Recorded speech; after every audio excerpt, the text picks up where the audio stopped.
Ah d'accord, ok. Des réacteurs d'hélicoptère. Oui. Ça s'appelle comme ça. C'est des turbines d'hélicoptères, c'est des Ok. TV3. Ok. On a les mêmes là-bas mais x4. Ah ouais d'accord, et ça se développe combien de chevaux? 2000 pièces. Là ici? Là, il y a 4000 chevaux, là. Ouais, ça dérange pas peut-être en vidéo? Ah non, c'est pas nous, c'est... Nous, on est là-bas. Ah ok d'accord, ok. C'est là. Et ça vous intéresserait de nous présenter une de vos machines là-bas? Ou pas du tout? Ouais. Ah c'est gentil, merci. Ah bah, C'est avec grand plaisir. Bon, on va y aller. Bonjour messieurs. Bonjour. Vous avez une belle passion quand même, hein? Ouais. Vous en faites un métier ou c'est vraiment... Non, c'est un hobby. un hobby, ouais. Même dans le camion, mais qui roule en Coupe d'Europe. Hier, on avait une compétition avec les deux en Coupe d'Europe. Et en fait, nous, on roule dans deux catégories, 3 tonnes 5 et donc les Modify, et 4 tonnes. Normalement, aujourd'hui, c'est 3 turbines, et en 4 tonnes, on a le droit à 4 turbines. Ah d'accord, vous pouvez désaccoupler. Donc on enlève un arbre, voilà, l'arbre de transmission, et on démarque les moteurs. Bonjour, je suis en compagnie de qui? Guillaume Chauvin. Donc Guillaume Chauvin, d'accord. Donc ça te dérange pas si je me permets de te tutoyer? Pas du tout. Ah, au plaisir, d'accord, ok. Donc là on a quoi devant nous? Donc on a le tracteur le Redoutable qui est équipé de 4 turbines d'hélicoptère, des turbines russes qui développent 2000 chevaux chacune. Ouais. Donc pour un total de 8000 chevaux dans la catégorie Heavy Modify, donc 4 tonnes. Donc là chaque turbine c'est 2000 chevaux. C'est ça. Ok. Voilà. Et de base le châssis c'est quoi? Ah bah c'est une construction c'est complètement fait maison. Voilà. Ok. Un châssis, les boîtiers de transmission. Voilà, bah, évidemment il n'y a rien d'un tracteur d'origine. Ouais. Donc là ça c'est des turbines d'hélicoptère. C'est ça, ouais. Et une turbine approximativement niveau coût on est sur combien? Oh, il n'y a pas vraiment de prix parce que c'est très difficile à trouver, c'est des vieux moteurs qui équipaient des hélicoptères russes à l'époque. Donc on va dire aujourd'hui quand on arrive à en trouver, parce que ça devient de plus en plus difficile, c'est aux alentours de 10 à 15 000 euros une turbine. D'accord, ok. Ce qui reste quand même très convenable le rapport prix-puissance on va dire, parce qu'aujourd'hui pour avoir un V8 de 2000 chevaux, il faut mettre un peu plus encore là on a ça, les turbines sans compter l'ensemble qui est à côté. Voilà, non, je parle que turbine. Après il y a le châssis et il y a châssis, voilà, puis choses, bon, après tout dépend si l'équipe construit tout elle-même ou s'il a fait faire. Le coût de main d'œuvre on va dire. Est-ce que je vois là c'est le réservoir? Réservoir de carburant, ouais. C'est du méthanol? Kérosène. Kérosène. Ah kérosène. Ouais. Et ça a une odeur non? Bon, on va dire ça se rapproche du gasoil quoi, mais c'est un peu plus raffiné quoi. Ça fume non quand on la met? Non, quand ça tourne, non, on voit pas de fumée. Non. Mais pour mettre en route une machine comme ça, du coup ça fonctionne comment? En fait on a un démarreur auxiliaire, donc c'est une petite turbine qui fait tourner un compresseur d'air et on envoie de l'air à fort volume. C'est des démarreurs à air, ça fonctionne comme un moulin quoi. Donc on envoie de l'air et ça fait tourner la turbine. Et arrivé à un certain régime, la turbine devient autonome en fait, par rapport au mélange carburant-air. Ces trucs là? Ah ça s'enlève ça? Ouais, ça c'est en fait, voilà, c'est l'aspiration de... Ah ouais, c'est impressionnant.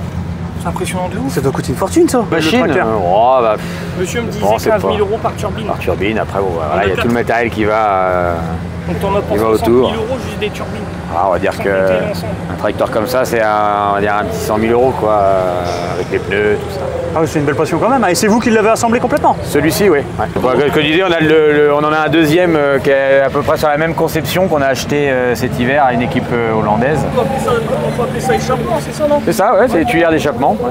Oh la vache! Donc là, ça sort à presque 1000 degrés. En accélération. On peut le sentir, la chaleur. Bon, avec le casque, tout ça, et ça monte vraiment, donc on ne ressent pas plus que ça. Quoi. Ouais. Vous avez pas peur de conduire un engin comme ça? Bon. Quand on monte dessus, non mais vraiment. On est habitué après. Au niveau des freins, ça fonctionne comment au niveau des freins? Bah, je pense les que c'est la machine qui la freine. en fait, on a deux freins de roue, on peut voir derrière. C'est ce qui nous sert à nous diriger. Évidemment, en compétition, le tracteur cabre, donc en fait, on a un frein sur chaque roue. Ah ouais, Donc on freine du côté où on veut. Ah c'est désaccouplé alors? Bah, c'est un différentiel, donc comme sur un tracteur agricole ou n'importe quoi, comme sur une voiture. Hein, de toute façon, donc à partir du moment où vous bloquez une roue, c'est l'autre roue qui continue à tourner, qui va vous diriger. C'est énorme. Et justement, tout à l'heure, peut-être question bête, mais ça c'est des pneus spécifiques à ça? Ah oui, c'est fabriqué exprès pour le tracteur pooling. Ça doit coûter cher ça? Ouais, une paire de pneus, il faut compter 7 à 8 000 euros. La paire de pneus. Bon, après voilà, il faut plusieurs saisons. Après, on les retaille, au fur et à mesure de l'usure, on enlève 3-4 mm. La taille, ça fonctionne comment au niveau des pneus?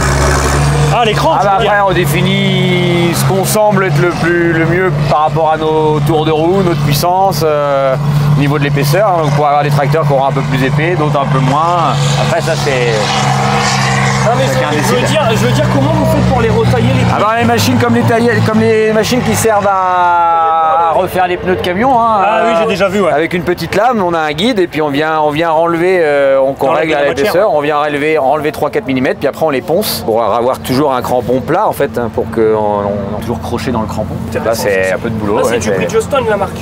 Firestone. Ah oui, Firestone. Bon, il y a deux grandes marques, c'est Firestone et aujourd'hui ce qui marche très bien aussi c'est les pneus Mitas. Ouais. Donc ils ont développé des pneus aussi juste pour le tracteur pooling. Et là qui arrive tout lisse. Un bloc en gros et là les gars peuvent choisir l'angle du crampon, l'épaisseur, s'ils veulent les bomber, les laisser plus ou moins plats. Ouais, c'est selon le choix du client. Quoi. Et au niveau de l'aileron, l'aérodynamisme, c'est non, ça n'a rien à voir. C'est purement esthétique. Ça c'est esthétique et puis pour éviter les rejets de terre vers l'avant. Hein. Et en VMAX, vous êtes à combien?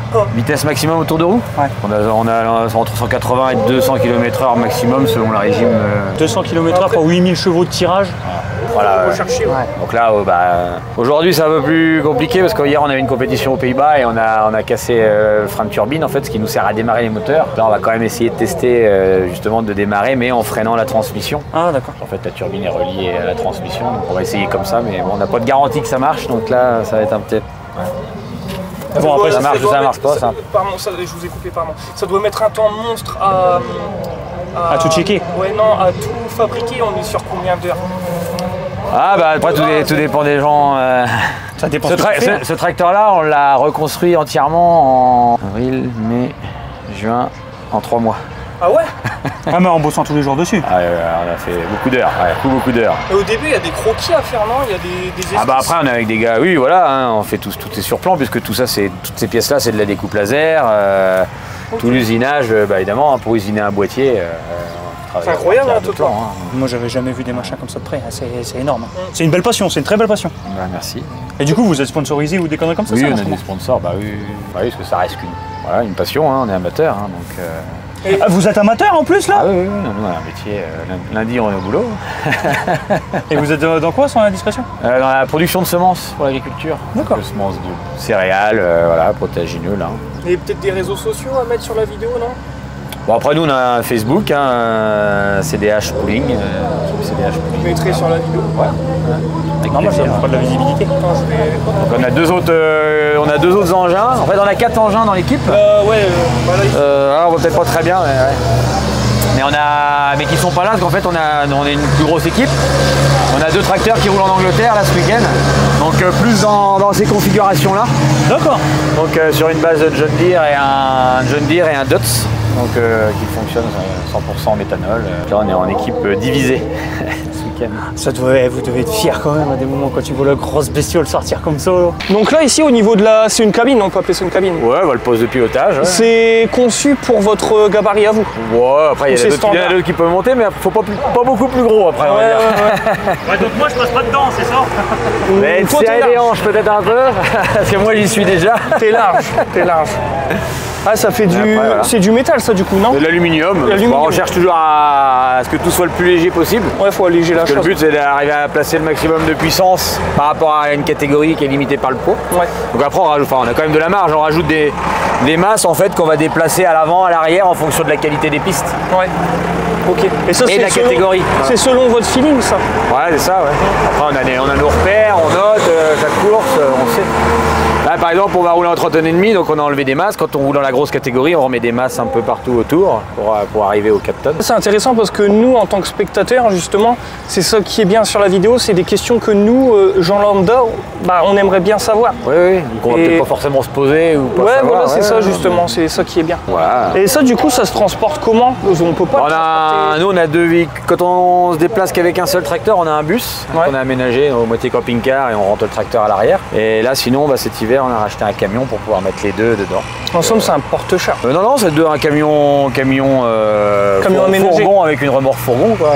Là on va aménager une partie du camion. Donc on a dans la partie avant on a un aménagement plus un tracteur et dans la remorque le deuxième tracteur et puis tout le petit équipement de démarrage. Au niveau des réacteurs, ça fonctionne comment? C'est indépendant ou c'est vraiment une centrale qui gère les 4 d'un coup? Non, on démarre chaque moteur indépendamment. C'est indépendamment. Oui, puisque comme selon la catégorie, on n'utilise pas tous les moteurs. Là, à cause de notre problème de frein, on ne peut pas utiliser 3 moteurs parce que je sais qu'avec la transmission, je ne peux pas bloquer les 3 moteurs. C'est-à-dire que dès qu'avant est en route, tout va se mettre à tourner tout de suite avec la puissance. Donc du coup, là, cet après-midi, on va rouler qu'avec 2 moteurs. Ah ok, on peut gérer, genre, si on veut rouler avec un moteur, on peut rouler avec un moteur. Voilà. Sauf qu'après, le problème, c'est le rapport. Un rapport qui est pas bon, quoi. C'est-à-dire que nous, la transmission, elle est calculée à la base pour 4 moteurs. Donc évidemment, on va avoir un rapport de roue qui est beaucoup trop grand pour 2 moteurs, donc il risque de se coucher beaucoup plus vite. C'est le problème, mais bon, après, c'est soit on essaye ça, soit on laisse le tracteur dans le camion et on rentre chez nous. Donc, il faut être ultra intelligent pour gérer une machine comme ça, parce qu'il y a plein de questions à se poser. Non, mais après, voilà, on a l'expérience. C'est ça, il y a beaucoup de questions à se poser pour dire, là, je peux utiliser un moteur, là, je peux pas. Là, oui, c'est... On essaye aussi. Il faut voir la réflexion. On teste. Là, on sait pas... Il y a très longtemps qu'on a eu ce problème-là et on n'a jamais réellement démarré qu'avec la transmission. Alors, on va essayer, si ça marche pas, voilà. Si vous voyez le tracteur qui s'arrête devant la remorque et puis qui s'en va, c'est que ça n'a pas marché. Du coup, ce que j'ai entendu tout à l'heure, vous avez eu une panne là hier. Ouais, ça, hier on avait une Coupe d'Europe aux Pays-Bas. Vous avez remporté un prix, non? Non, on a fait 6e et 7e. Sur combien en classement? On était 8 en tout dans la catégorie. Oh, c'est mieux que rien. Ouais, puis il faut savoir que c'est les 8 meilleurs européens. Ah ouais, Ah, c'est bien déjà. Voilà. Après, on était, avec l'autre, on était 3e au classement général. Bon, avec le place d'hier, on va redescendre un peu. Ouais, c'est le jeu. Hein. Il y a, en face, il y a des équipes avec des budgets 10 ou 15 fois supérieurs aux nôtres. Donc, 10 ou 15 fois, c'est impressionnant. Les gars, ils ont des V8, le moteur, c'est même pas le prix du tracteur. Hein. Ah ouais, putain. Et c'est des V8 qui viennent de quoi? États-Unis, enfin des V8 automobiles, mais entièrement. C'est comme les gros V8 de dragster, mais il y a 3000-3500 chevaux par moteur. Hein. Ouais. Donc, et en termes de consommation, ça consomme combien au 100? Ah ouais, en consommation. 18 litres au 100. Seulement? Au 100 mètres. Au 100 mètres, c'est du kérosène. Au 100 mètres. Tu sais, t'as pas entendu tout à l'heure, mais c'est du kérosène qu'ils utilisent. Les manos qu'on voit juste ici, c'est pourquoi? Pour contrôler la pression d'huile des moteurs. Pour ça qu'il n'y ait pas de problème de graissage. Des petits trous. Oui, bah après, ça sert juste à se déplacer là, parce qu'en compétition, quand le tracteur est bien réglé, ils ne sont pas censés toucher le sol du début à la fin. Quoi. On peut faire uniquement de la ligne droite avec un tracteur comme ça. On peut pas tourner. Ah bah non, nous de toute façon, on a une piste qui est droite, donc... Du coup, ce que vous faites, c'est qu'il y a des tracteurs qui viennent vous chercher, là, avec le... Ah bah après si, nous on se déplace... mais dedans, on a un petit moteur auxiliaire, un petit moteur de voiture, de loupeau, qui est relié à un système hydraulique, et on se déplace avec le petit moteur. D'accord, ok. On est autonome comme une... Ah ouais, donc on peut quand même se déplacer de gauche à droite. Ok. Et le rayon de braquage, il doit pas être ouf. Non, bah non, ça par contre... On peut pas vraiment... Mais c'est mieux que rien. Du coup, là, vous passez quand? Pour qu'on filme un peu? Il y a une catégorie avant, 1 ou 2 tracteurs de démo entre deux. À mon avis, pour avant, je pense pour avant 1 heure, 1 heure et demie. Ah ouais. C'est dommage, on va peut-être pas les voir, il est déjà 15h17. Ah ouais, voilà, c'est ça le truc. Et on peut vous retrouver où exactement pour que je le mette dans la vidéo?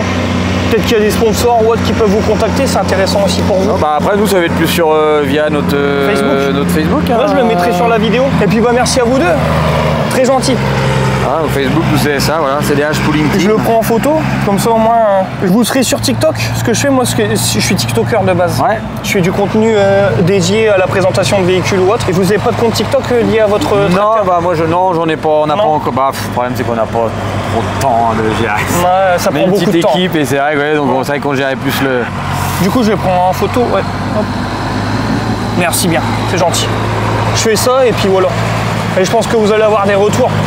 C'est gentil. Il y a peut-être des gens qui vont... Moi, je le mettrai dans la description, ça marche. Ok, on fait comme ça. C'est bon, Tony? T'as encore des questions, non? Ah, moi, c'est bon. Sinon, je peux te remettre le micro. Ah, non, mais vraiment...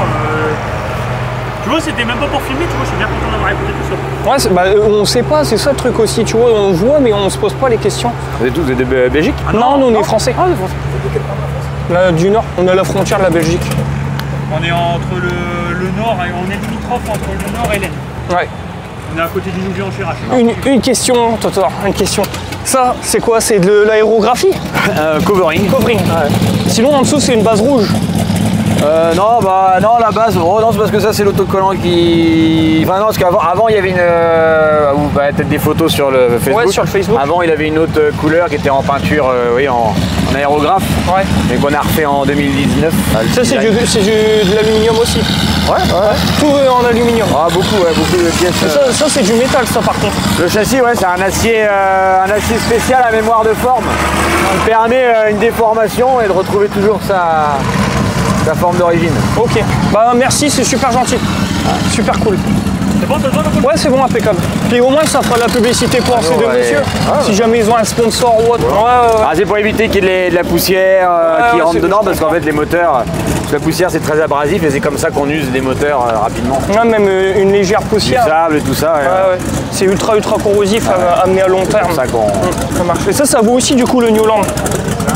Non, nous on a celui-là et celui qui est dans le camion là-bas. Ok, on va vous laisser tranquille. Merci pour aller voir un peu la piste justement. Ça, par contre, ça pue. Et tu vois même, je sais que faut pas que je reste à côté, sinon je vais choper le cancer. Regarde, il est en train de remettre ça doit être du... Comment ça s'appelle? Du méthanol.